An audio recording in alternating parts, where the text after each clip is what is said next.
या मंडल कमीशन लागू हुआ, हमको उससे कोई दलित वर्ग में पैदा लिए थे, उससे कोई फायदा नहीं था, लेकिन उसके मंडल कमीशन क्या कहते हैं कि हमने लागू करने का काम किया। बाबा साहब अम्बेडकर का बहुत पार्टी नाम लेकर के घूमते रहती है, लेकिन पार्लियामेंट के सेंट्रल हॉल में उनका तस्वीर नहीं था, वहाँ तस्वीर लगाया, उनके जन्मदिन पर छुट्टी की घोषणा किया, उनको भारत रत्न दिया, अम्बेडकर फाउंडेशन बनाया, ये सारा का सारा क्या कहते हैं काम किया, लेकिन कहीं जातिगत वो नहीं। और हमको इस बात का गर्व है कि हम लोगों के नेता जहाँ डॉक्टर लोहिया थे, वहीं हम लोगों के नेता मधुलमीय थे जो जाति के ब्राह्मण थे, राजनारायण जी थे जो जाति के भूमिहार थे, रामन क्या कहते हैं कि एस.एम. जोशी थे, मधु दंडवते थे, प्रमिला दंडवते थी, मृणाल गोरे थे, ये सारे के सारे लोग ऊंची जाति में पैदा दिए थे।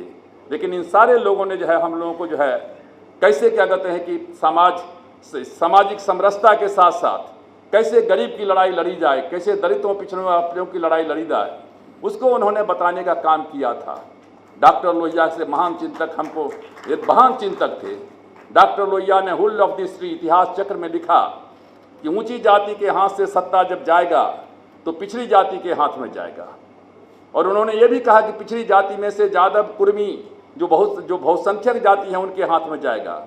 लेकिन उन्होंने ये भी कहा था कि ऊंची जाति से पिछड़ी जाति के हाथ में सत्ता जाएगा, लेकिन पिछड़ी जाति के लोगों ने भी अपने से कमजोर वर्ग के साथ में, छोटी जाति के साथ में वही व्यवहार किया जो ऊंची जाति के लोग करते हैं।